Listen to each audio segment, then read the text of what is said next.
I made for? What was I made for? The first time I heard that song, I just burst into tears. So we know it's one of the songs from the movie Barbie. And I just think it's one of the most beautiful songs. It's performed by Billie Eilish, who I also think is just an amazing artist. So that's what we're talking about today. Mm. We're talking about, can you still hear me? Okay. We're talking about love. We're talking about love because for June, our theme is, let me see if y'all remember. All right, I see Rip Joan. Higher, deeper love. Yes, yes, yes. That's what we're talking about for the month of June. So before I get into it, I have a couple of things that I want to share again. Happy Nick Sunday and Knicks in five and let's go Knicks, all the things, right? It was just an amazing example of oneness. That team is an example of oneness, just extraordinary. So, something else is happening today. You may or may not know that today is Flag Day. Did you know today is Flag Day? June 14th is Flag Day. And Flag Day is a U.S. observance that commemorates the adoption of the American flag on June 14th, 1777. So, Flag Day honors the history and symbolism of the American flag, the ideals the flag represents, including liberty, unity, and democracy, and the people who have served and sacrificed on behalf of this nation. So, I find it very interesting that Flag Day is also in the month that we celebrate Pride. It's also in the month that we celebrate African American music. So I hope this Flag Day reminds our nation that liberty, unity, and democracy includes all people, regardless of gender, race, ethnicity, origin, or sexual orientation. Let this Flag Day be a reminder of that liberty, that unity, and that democracy. Yes? So, our theme for 2026 is open at the top. And as I mentioned, our June theme is higher, deeper love. Yes. So each message this month is from a title of a song. So last week we did I Want to Know What Love Is by Foreigner. And as I mentioned, today we're doing I Was Made for Loving You, which is a Kiss song. Now, when I was in high school, there were a group of guys who were Kiss fanatics. They would come to school full makeup as Kiss. I mean, they were, and they could not play, they could not sing, they just loved Kiss. And that's how I remember that rock group. I never heard the song um, I Was Made for Loving You. Not familiar with it whatsoever, but that's the song that CSL Home Office decided to use for this Sunday. So I want to also remind us that our love work for June is what would higher, deeper love know, be, and do in this moment? So when stuff happens, that is the question we are asking ourselves. So it's a carryover from May, right? Because we're doing that for the rest of our lives. And now we're taking it higher, deeper within us. Yes, yes. I also want to remind us of the definitions of love that are guiding us through this month. One is from Bell Hooks, who is also our companion book for this month, All About Love. If you haven't read it, it's a really beautiful book. And she writes in the book, the will to extend oneself for the purpose of nurturing one's own or another's spiritual growth. That love is as love does, and love is an act, namely both an intention and an action. Will also implies choice. So we do not have to love, we choose to love. And in the Science of Mind text, Ernest Holmes defines love. Love is the self givingness of the spirit through the desire to express itself in terms of creation. And we are that creation, right? That love is a synonym for God. Love is a cosmic force whose sweep is irresistible. I love that. I love that sentence so much. That love is a cosmic force whose sweep is irresistible. So, our relationship with this higher, deeper love is a demonstration of our oneness with God, with spirit, with love, with life, and with each other. And I tweaked the title just a little bit from I was made for loving you to I am made for loving you. Because this is what we were created for. And that song, What Was I Made For? This is what we were made for. We were made for love. We were made as love. So, as we integrate these deeper understandings of love, something profound is happening because we radiate that out, right? Because we are love's broadcasting system.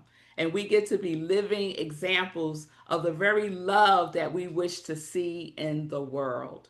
So if we want to see love in the world, we have to be love in the world. Because all that's the only thing that we have any control over is how we show up as love in the world. And love is contagious, right? It catches on. So show up as love in a place that may seem a little off centered. And your very presence, I promise you, will connect with at least one person and shift the energy in that space. So, this journey is not about simply understanding love from an intellectual space. It's about embodying compassion, acceptance, forgiveness, and interconnectedness in our daily lives. So, each conscious choice that we make, we get to lean into that love. We get to feel that love even when we are uncomfortable. We get to strengthen our capacity to be a living demonstration of divine presence in the world. So we are activating and radiating the very essence of being open at the top, right? We are transforming our personal realities and contributing to a collective shift in consciousness, right? We are in love's consciousness. So our personal evolution in love becomes a beacon in the world, a beacon that inspires and uplifts everyone around us. So I witnessed a beautiful example of this on Friday. I had the honor of officiating a wedding. One of my most favorite things to do is to officiate weddings. And I did so for a dear friend of mine. First, a friend of Marco. Marco's like, "You always taking my friends." So it's someone he's known since he was a teenager, and now she my friend. She'll call, and if she can't get me, she'll call Marco, and Marco's like, "Oh hey," and she's like, "Oh wait, I was trying to reach Melissa. Is she there?" So she got married to her beloved Eric. So I want to share a little bit about them. Eric and Dina have known each other since they were teenagers. Eric is Dina's best friend's cousin. So for decades, they have been in each other's orbit, let's say, but they never connected romantically. Never. And in their at their wedding ceremony, I said this to them. There's a book called The Alchemist. Many of us are familiar with The Alchemist. And in The Alchemist, it says, I love you because the entire universe conspired to help me find you. I love you because the entire universe conspired to help me find you. So, indeed, the universe conspired and brought Eric and Dina together 2 years ago at a wedding. So, what began as a simple reunion became the awakening of two hearts ready to rediscover one another and embrace a new possibility. So, they shared their first date was exploring New York City. Eric is from Texas. And we had a moment, y'all, at the wedding because I was like, go Knicks.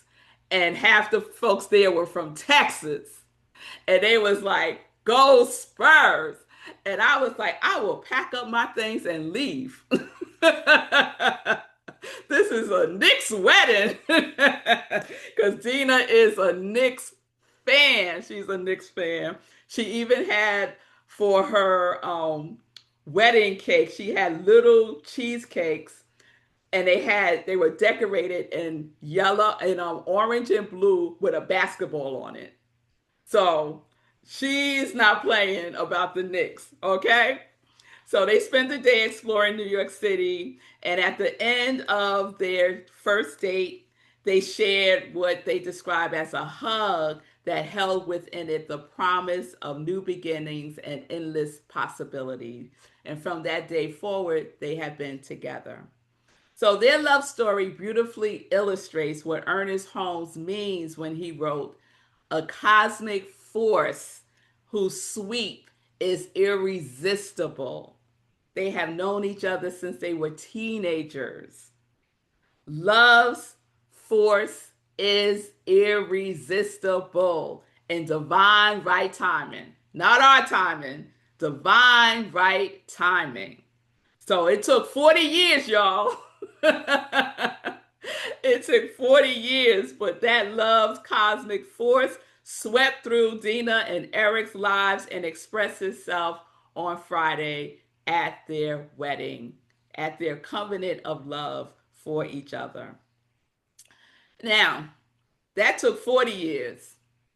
What took 53 years, y'all?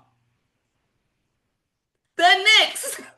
The Knicks winning a championship took 53 years, right? So, as many of you know, Marco is like a fan, beyond a fan. And he is beyond happy. I don't even have words to express how happy he is that the Knicks have won. And for all those Knicks fans who have been waiting for 53 years, we're going to celebrate because y'all have suffered, y'all had hoped, y'all have prayed, right? Some of y'all said maybe next year, more times than I could count. So, the Knicks winning, and y'all might be like, Reverend Melissa, you stretching it now. But I'm telling you, Knicks winning is another demonstration of love sweep, that cosmic force, yes?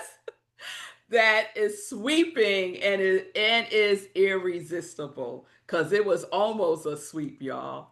You'll see what I did there. Yeah, yeah, okay. It was almost a sweep. Knicks in five, Knicks in five. And so last night, oh my God, it was just a celebration in the streets. And I was watching some of the coverage on the news, and people were hugging and crying and high fiving strangers and just celebrating together. It's such a wonderful vibe. Here comes Marco.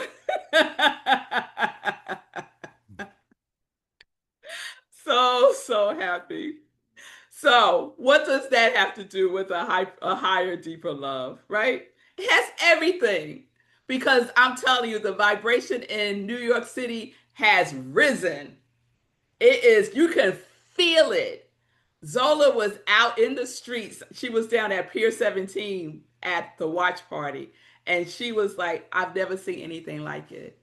Everybody was happy. everybody was hugging each other. It was just extraordinary. And she said, why can't it always be that way? Why can't it always be that way? Because we're human. And oftentimes we forget what we were made for. We forget that we were made for loving each other. We forget that. We forget that there is a longing to belong, that there is a longing to connect, that there is a longing to share life with each other. There is a longing to be loved and to love. The world is so hungry for this knowingness. And we get to be that because we know. Because we know there's so many people who don't know. They're just ignorant to it. But we know, and we get to be a demonstration of that because we are wired, y'all. We are wired for connection. We are wired because we are an expression of one life, right?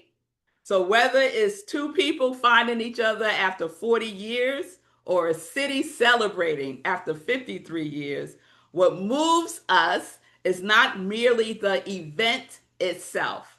It's not just about the event. What moves us is that feeling of love and connection and belonging. That is what's really underneath all of that. That is where higher, deeper love is, right? It's in all of these experiences. And so, one of the things that struck me about Eric and Dina's story and about the Knicks championship is that none of this happens in isolation. Again, we need each other. It wasn't just Jalen running up and down the court all by himself. No, it took a whole team. Dina wasn't standing at the altar by herself. We need each other. We need each other to be that expression of love for and to each other because love always seeks expression through relationship. Love connects, love bridges, love gathers, love unites, and most of all, love always wins. Love always wins. So in Science of Mind, we teach that spirit expresses through us. That means we are not here to be observers. We are here to be participants. We are here to be the vessel itself of love. We are the participants in love's unfolding. We are the hands through which love serves. We are the hearts through which love comforts. We are what I like to think of as the connective tissue of love's expression. So, just as connective tissue in the body links one part to another, helping the whole body function as one whole, we serve as the connective tissue through which divine love moves in the world. So every act of kindness, every prayer, every word of encouragement, every moment of forgiveness, every act of justice, every expression of compassion strengthens the bond that reminds us that we belong to one another. So before you start thinking, okay, that's really nice, Red Melissa. We're really happy for Eric and Dina, but guess what? I'm not looking for a spouse. I'm good. You're missing the whole point. You're missing the whole point because higher, deeper love is more than about romance, right? Romantic love is one expression of love, but it is not the whole of love. And romantic love, when you're married, I've been married for 24 years. Romantic love is not going to sustain your marriage. Can I get a witness? All my married folk out there, all my folk who've been in relationships, you know what I'm talking about. So you want that higher, deeper love. You want that strong foundation, right? We want that love that is a force, that love that compels a parent to care for a child, The love that a friend, when you call them, they will answer your call. Love is the community that surrounds someone in prayer during a difficult season. Love is the stranger who offers kindness. Love is the courage to forgive. Love is the willingness to begin again and again. Love is the decision to see the divine in someone when it would be easier to focus on their faults. So, our teaching tells us love is the self givingness of spirit. Love is the impulse behind all creation. Love is not merely an experience. Love is something we are. We are made by love. We are made from love. We are made to love. We are aligning with our true nature. Our origins is love. So we remember who we are. And I see this all the time in our community. We will drop everything to be there for one another. Send out a prayer request in a text. It is done. And so it is, right? And so it is. Those moments when we just need someone to just listen, not give opinion, advice, to just be the presence of love. We have that in this community. So those moments may seem ordinary, but they are sacred moments. They are moments of love expressing itself. They are evidence that love is alive and active because we are the activation of love itself. So let me ask you all a question. What evidence of love do you experience in your life? What evidence of love do you experience in your life? If you like, you could write it in the comments. If you're on Zoom, if you're on Facebook, you could write it in the comments as well. What experience of love do you experience in your life? So I'm just going to give you a moment to think about that.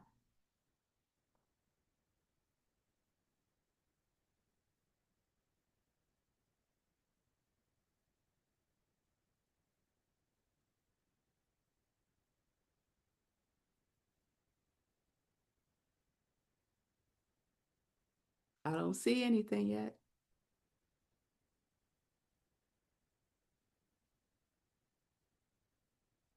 Showing up for others and they're showing up for me. It's a two-way street. Yes, it is. Thank you, Jan.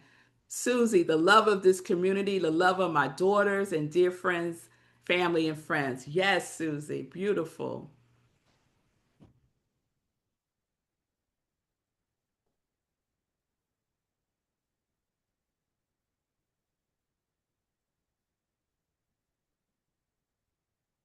The fact that I am even, Shay, the fact that I am even still alive is a testament to love. Yes, yes, yes. Thank y'all for those. Thank you. Y'all can continue to write them into the comments if you have something you would like to share. So, the world often teaches us to measure success by achievement, status, or accumulation, but perhaps spirit measures something different. Perhaps spirit measures how available you are to love. Are you available to love? Will you allow yourself to be used for love? Are you willing to be that blessing that someone needs? Are you willing to see beyond the appearances? Because that was another lesson that the Knicks taught us, right? Don't get caught up in the appearance. Yeah, we 29 points down. We don't see that. We see win. We see ourselves winning. So don't get caught up by the appearance because we know that everything is created in the invisible realm. So that's where we are. We create from within. How willing are you to recognize that every person we encounter is another expression of the same divine love. And if they don't show up as such, it could be because they have never experienced love themselves. It could be that they are just ignorant to love. But it doesn't negate the fact that they too are love. So this brings us back to our love work for June. What would higher, deeper love have me know, be, and do in this moment? So every time we ask that question, we become again and again and again the connective tissue of love. We help heal what appears divided. We help bridge what appears separated. We help remind the world of what has always been true. There is one life, there is one love, and we all belong to one another. I was made for loving you is not merely a song, it's a spiritual truth. I am made for loving you, and you are made for loving me. What was I made for? I was made for love. What were you made for? You were made for love, as love. We were made for loving each other. You were made for loving because love is who and what you are. And so, knowing the truth of who you are, knowing that your true essence is love itself, knowing that you are the very impulse of creation expressing itself, that is to know what love is. So I will end inviting you to repeat something after me in a moment. Know and remind yourself that you are a living, breathing example of love. And that love is what the world needs. So today I encourage you to be that beacon, to be that blessing, to be the evidence that love is still transforming lives. So please repeat after me. Let's take a deep breath in. If you like, you can go within by closing your eyes and just repeat after me. I am made for love. I am made for loving you. You are made for loving me. We are made for loving one another. I am love. I am love. I am love. And so it is. Amen. Amen.